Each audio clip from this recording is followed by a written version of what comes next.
እምበኣርከስ ዝሒዝና መፂና ዘለና ኣርእስቲ ሓውና ንፈትዎ ብጣዕሚ ነኽብሮ ደሳለ በረኸት ኣብ ፖለቲካ ሃገርና ብሓፈሻ ድማ ኣብ ፖለቲካ ቀርና ኣፍሪቃ ኮነ ኣጠቃሊልና ርኢናውን ኣብ ዓለማዊ ፖለቲካ ካፍቶም ኣዝዮም ንጡፋትን ኣገደስትን ተጠመትን በላሕትን ሰባት እዩ ሓደ ካብኦም እዩ ስለዚ ንሕና ንፈልጦ በዚ መንገዲ እዚ ፖለቲከኛ ምዃኑ ኢና ንፈልጦ ሓፍትና ሳባ ኺዳነ ድማ እንታይ ትብላላ ደሳለ በረኸት ፖለቲከኛ ኣይኮነን ትብላላ ስለዚ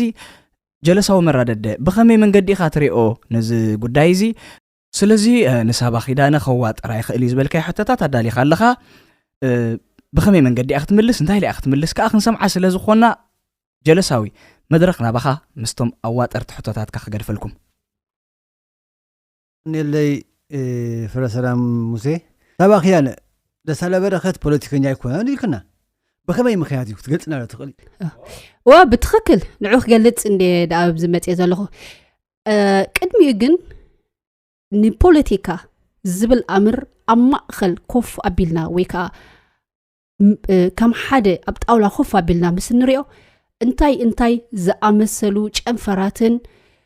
وي سكتراتن اللوو نبزبل قرم من انت حفش أوسئ لخبرنا خنمت بوليتيكا أب كستات دك سوات قدمي لدت خريستوس يزو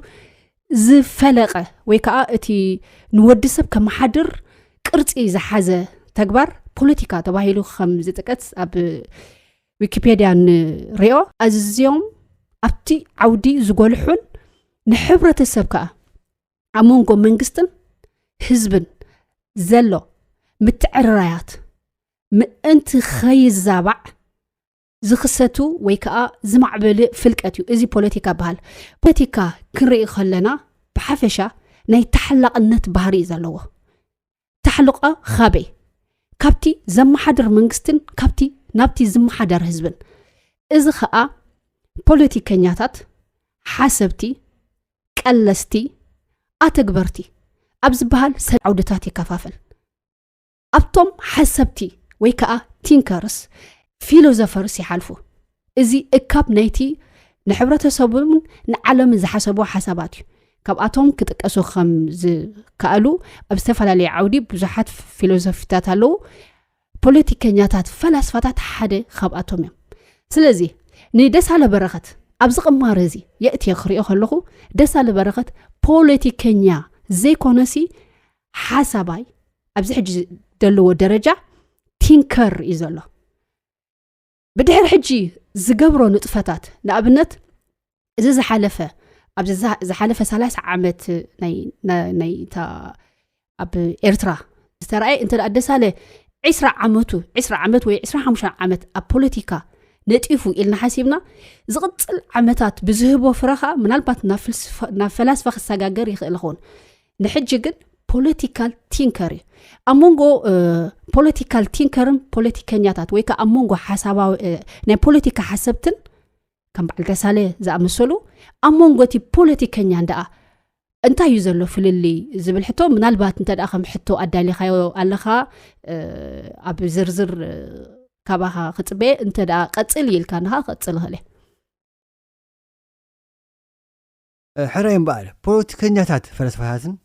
وي بوليتيكنيات حسبتن نساتهم هلاو من هزبي انتاي تتقمي تهزب كاود قومس انتايو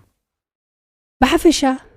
بوليتيكا هم امر كلا على كله نتقبي حفاش اليو تلعيلو كم نفلطو حبرتسب ابز حج ديمقراسياوي درجه ويون اب كل هاجرات كيكون خيلتي ديمقراسي جن ودسب بزتفلاليه مسرح ناي بوليتيكا حليفو ابسي ديمقراسياوي مدرخ بصحنا لنا بفلاي كابزي دحر خلايو كينات عالم نزل 3-4 بوليتيكاوي نغرات السلاسلات خيد الله كاب رحوق اتحزنا تحسيبنايو روماويان ازيم هوبات غزايتيوم ناتوم افتوانتي انصار زنبرو ويكا ناتوم روماويان بزح كينات زغبرو سبارتاكاويان زبهالو نيرو سبارتاكاويان سلمنتاي طيفيوم سلمتاي روماويان عابيوم تيلا حدا كابتيوم بوليتيكال تينكرز قرب رحق الى زهبو زلو سئلي منتي ابز حج زلو نغر صلوا خمي كم زلو من تخنغري له ازيوم روماويان انترينايوم نزز تقاصاصرو حزبي ናብ ሮማ ኣዳፕት እንዳገበሩ ኸዱ ኸለዉ ስፓርታኪያውያን ግን ነቲ ስፓርታኪያ ብዓልየት ብወለዶ ሒዞም ብጣዕሚ ነብሶም እቲ ከንዲ ከየብዝሑ እንዳውሓዱ ወይ ከዓ ንእስኻ ዓልየት ናይ ኮንካ እንዳበሉ እንዳገለፉ ይኸዱ እዚ እቲ ካብቲ ናይ ፖለቲካል ቲንከር ወይ ከዓ ናቶም ፖለቲካውያን ፊሎዞፊ ናቶም ዝኸድዎ ከም ዓቢ ዝጠቃሲ ስለዚ ሮማውያን ክቐጽሉ ከለዉ ኦፍ ኮርስ እቲ ሮማን ኢምፓየር ኣብ ዝኾነ እዋን ደይቡ ወዲቑ እቲኦም ስፓርታካውያን ግን ምስቲ ኩሉ ሓይሎምን ክእለቶምን ንሮማውያን ክዕንዉ ዝኽእሉ ዝነበሩ ክንስቶም ግን በቲ ናቶም ፖለቲካዊ ቲንከርስ ብዝሃቦም ሓሳስ ወይ ከዓ ሕማቕ ስእሊ ጠፊኦም ክበሃል ይኽእል ካልእ እንተዳ ርኢናዮ ብዘይካ ብፍላይ ኣብዚ ዘለናዮ እዋን ንኣፍሪቃውያን ፖለቲካል ቲንከርስ ወይ ከዓ ፖለቲካል ፊሎዞፈርስ ኢልካ መፂኻ ብጣዕሚ ውሕዳት ወይ እውን ዳርጋ ዘየለዎ ኣፍሪቃውያን ኢኻ ትረክብ እዚ ከዓ ኣፍሪቃ ፖለቲካውያን ናታ ብዓይኒ ኤውሮፓውያን ወይ ከዓ ብዓይኒ ኣሜሪካውያን ዘይኮነሲ ካብ ውሽጢ ህዝባ ዝተስአ ፖለቲካዊ ፈላስፋ ስለዘይቀየሳ ወይ እውን እቶም ትስኡ ስለ ዝቕተሉ በቲ ኤውሮፓዊ ወይ ከዓ በቲ ዓለም ለኻዊ ጥቕሚ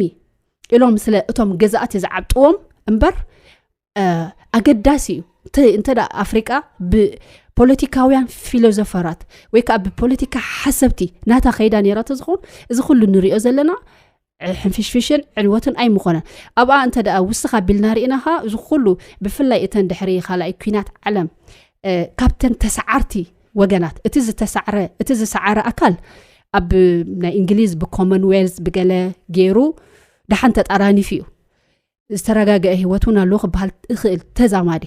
ኣብተን ናይ በዓል ፈረንሳ ግዝኣት ዝነበራኻ ከምኡ ዋላ እኳ ብዙሕ ሓርገፅገፅ እንተሎ ብተዛማዲ ስለዚ እቶም ገዛእት እንተሪእናዮም ፖለቲካል ቲንከርስ ነይሮም እቲ ኩሉ ኣብኦም ንሪኦም ተመሳሳሊ ነገር ከዓ ናይ ፖለቲካል ቲንከርስ ውፅኢት እዩ ድሕሪኡ እንተደኣ ናይቶም ዝተሰዓሩ ኣካል ናይ ድሕሪ ካልኣይ ኩናት ዓለም ግዝኣታት ዝነበሩ ኤርትራ ሶማል ሊብያ የመን እንኮላይ ናይ ጢልያን እንተደኣ ርኢናዮ እቲ ፖለቲካል ቲንከርስ ቁርብ ክቕይሳ ዝኽእል ዝነበረ ናይ ጢልያን ስለ ጢልያን ንባዕላ ምስ ጀርመን ፋሕፋሕ ዝበላ ጀርመን እውን ንጢልያን ኣብቲ ጉዳይቲ ስለዘይሓገዘታ ንዓና ኣብቲ ኢስት ኣፍሪካ መን ተቆፃፀረ ዝብል ብዙሕ ነገር በቲ ፖለቲካል ቲንከርስ ንፅሎ ኣለና ስለዚ ኣብ ዝርፅም እዚ ከም በዓል ደሳለ ዝኣመሰሉ ፖለቲካል ቲንከርስ ነቲ ሕብረተሰብ ዘርብሕ ፍልስፍና ዘርብሕ ኣቃልሳ ክቕልሱ ዝያዳ ከድምዑ ንኽእሉ ነይሮም እንተኾነ ግን በዚ ሕጂ ዘሎ ፖለቲካዊ ኩነታት ናይ ዓድና በዓል እሳቶም ዝኣመሰሉ ኣብ ደገ ምህላዎም ኦፍ ኮርስ ተሓደ ነገር ፅቡቕ ነገር እዩ ምክንያቱ ፖለቲካል ቲንከርስ ክበሃል ከሎ ኣብ ውሱን ግዜ ኣብ ውሱን ክፋል ሕብረተሰብ ወይ ከዓ ደርቢ ዘይኮነ ብሓፈሻ ኣብ ዝኾነ ክፋል ዓለም ፊት ክገብር ወይ ከዓ ክስራሕ ዝኽእል ፍልስፍና እዮም ዘምፁ ስለዚ ኣብዚ ሕጂ ዘላ ኤርትራ ዋላ እኳ ኣይሰርሕኒ ኢልና እንተሓሰብና ወይ እውን ንዕኡ ኣብ ተግባር ንኸውዕሎ ብዙሕ ቡድሆታት ክህልዎ ኢልና ተሓሰብና እንተኾነ ግን ኣብቲ ቅላሴ ወይ ከዓ ሶሻል ኢንጂነሪንግን ዓብዪ ፅልዋ ክህልዎ ስለ ዝኽእል ብቐሊል ዘይግመት ሰቢ ወይ ከዓ ብቐሊል ዘይግመት ፀጋኢ ምበልኩ ሕራይ ፅቡቕ ትንተና እዩ እንታይ ክብለክ ዘሊኣ ከለኹ ሕጂ ወስኻ ቢለ መስለኪ ቀደም ካብ ሮማ ትሒዝካ ካብ ዝነበረ እዚኦም ናይ ሓሳባት ወይ ከዓ ናይ ቲንከርስ ዝነበሩ ብዙሕ ፀገም እውን ከም ዘለዎም ካብ ኣዘርባኺ ኢለ ፀኒሐ ሕጂ እንታይ ክብለክ ዘልየ በዞም ከምዚኦም ትብለን ዘለኺ በላሕቲ ዓይነት ሰባት ኣብ ህዝቢ ዝህቦ ረብሓ ዶ ይበዝሕ ወይስ እቲ ሳዕቤን ጠንቂ ካልኣይ ከም ተወሳኺ እዚኦም ከምዚ ዓይነት ሓሳባት ዘሎ ፈላስፋታት ወይ ናይ ሓሳባት ነቲ ህዝቢ ድምግቦ ወይ ከዓ እቲ ፖለቲከኛታት ድምግቦ ከም ዝብለ ዘለኹ እንተኮይኑ ብጣዕሚ ኣብ ዝረቕቕ ሓቅን ዘረበውን ብጣዕሚ ንኽትርድኦውን ዝፅግመካ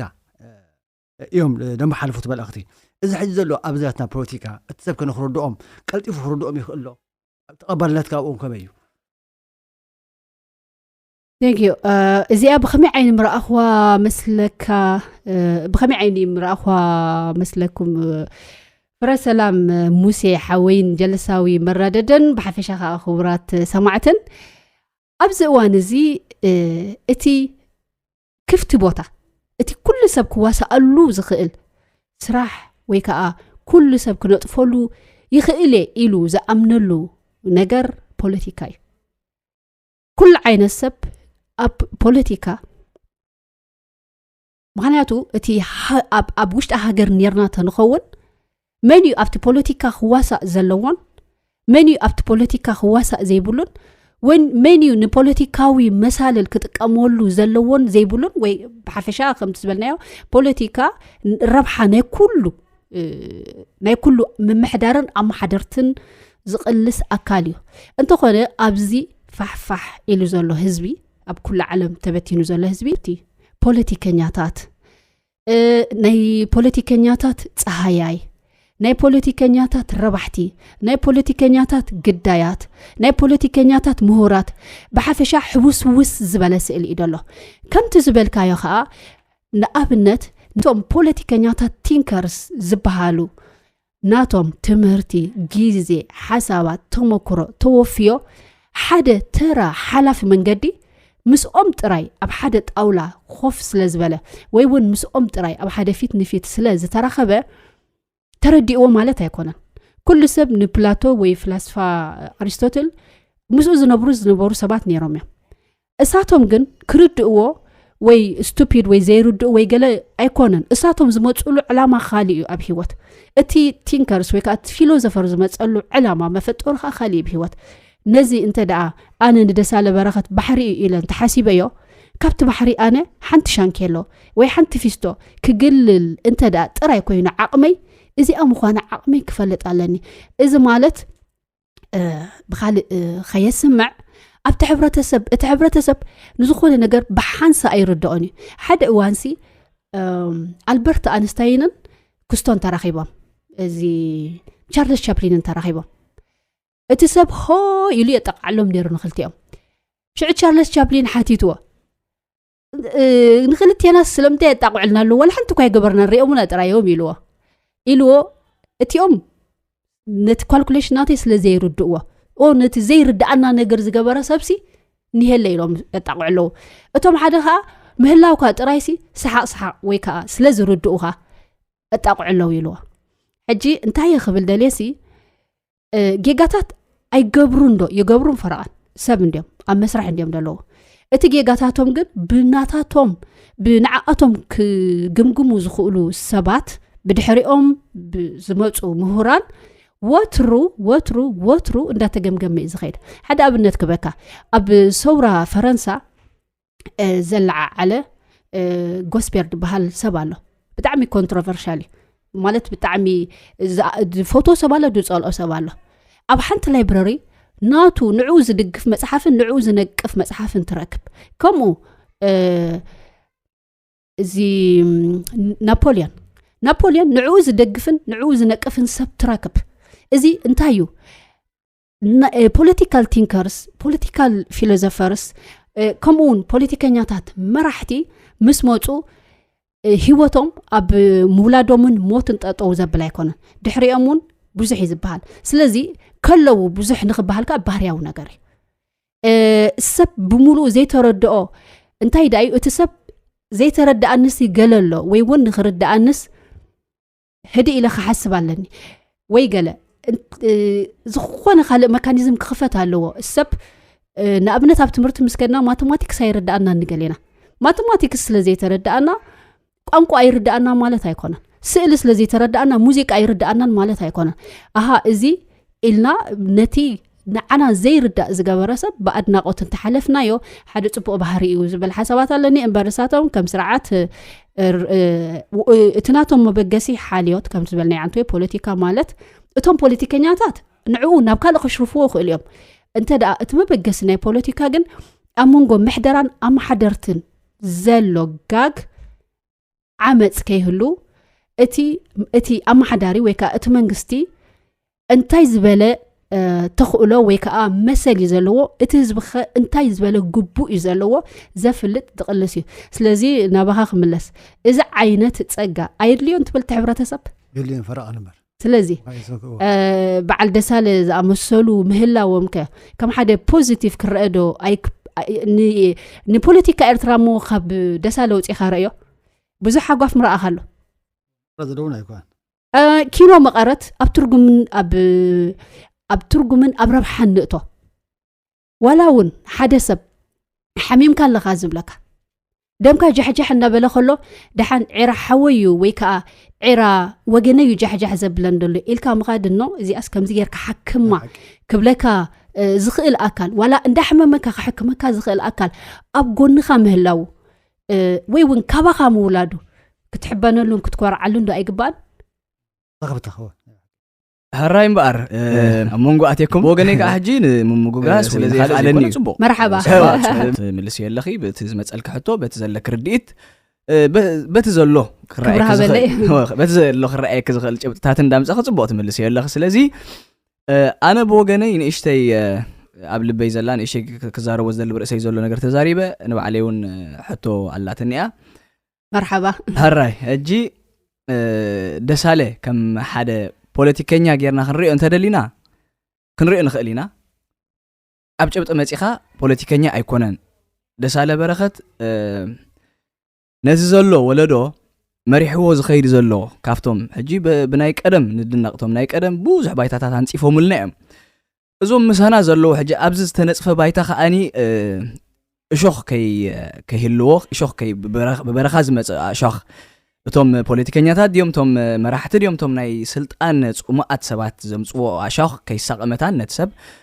ነቲ ህዝቢ ዝጸርጉሉ እዮም ስለዚ ክብሪ ግብኦም እዩ ድሓር ዓመታት ምስ ሓለፈ ኣማይት 200 300 ዓመታት ምስ ሓለፈ ክንዲ ናብ ክብሪ ምጉያይ ከለኻ ብህይወት ከለው ክብሪ ግብኦም እዩ ካብ በዓል ሶቅራጦስ ክንመሃር ግባአና ኣብ ግዜኡ ክንኽብሮ ኣለና ንዝኾነ ሰብ ሓሳብ ዝበሃል ማንም ሕብረተሰብ ክብሪ ይግብኦ እዩ بزخونه نفتا حتى يكأتو thank you يا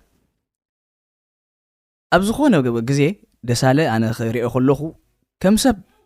نفع مدرايو كافتم بلوس أتحسب تحديو قال أي زخونه أقول متكعتي ديفند ناي مقبار عقم خاني بتعملوا عليو ناي صحفتن ناي مدارن كلوتو نقول نقديف كمالتيو ديفندا مقبار نبسون بتاع حيال سبيو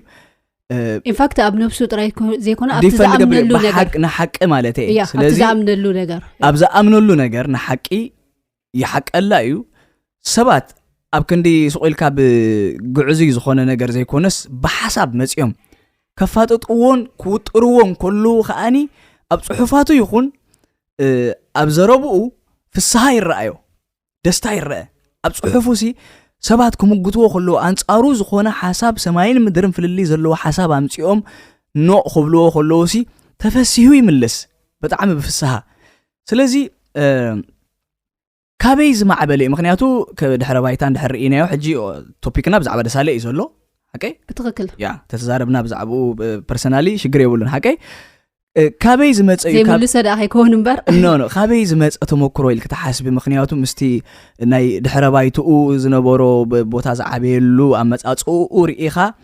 እቶም ከም ዓይነት ድሕረ ባይታ ዘለዎም ሰባት ዘለዎ ደረጃ ኩነታ ኣእምሮኦምን ደሳለ በረኸት ዘለዎ እቲ ርትዓው ኣጠማምትኡ ሞጎት ይደሊ ተቃራና ሓሳብ ይቅበል ምሕልፎ ይደሊ ከም ዓይነት ሓሳብ ኣይኮነን ዝደሊ ደሳለ تقارن حسابي يزدل حسابي جنزدلي زي سقيلك نايقوني حماق متقعدات قديفك حسابي يزدل حساب كركب كله خاني أزيف السه كم زناتو عين الدحربايتا زلون بصورة أبو زعبي زموت سبات جن درجة 900 تختبلو تخيل بوزح مبزحتهم اتصم زحسبوت رأيهم كقبول زدليو كابيز مع عبالة بحريك خوني خيل تبليس كبرسونالي حتى حتى بزي أنا حتى قلالي خمسنا يجلسه ترز بلا حتى حتى تاني بحريقة ترز بلا حتى كحتى فكرة ليالو أوه قدم إذا أخم جام ويكا أخم تاش مرة حسبان بر كابتي زحسب كور استقوا ويكا أخبتي زي تواهلر استقوا يرداني وصل زبلتها ግን ናቲ ፐርስፔክቲቭ ያው ኸኣምጥ ወይ ንዓይ ዝመስለኒ ኦፍ ኮርስ ናቲ ፐርስፔክቲቭ ወይ ከዓ ናቲ ዝመስለኒ ኸኣምጥ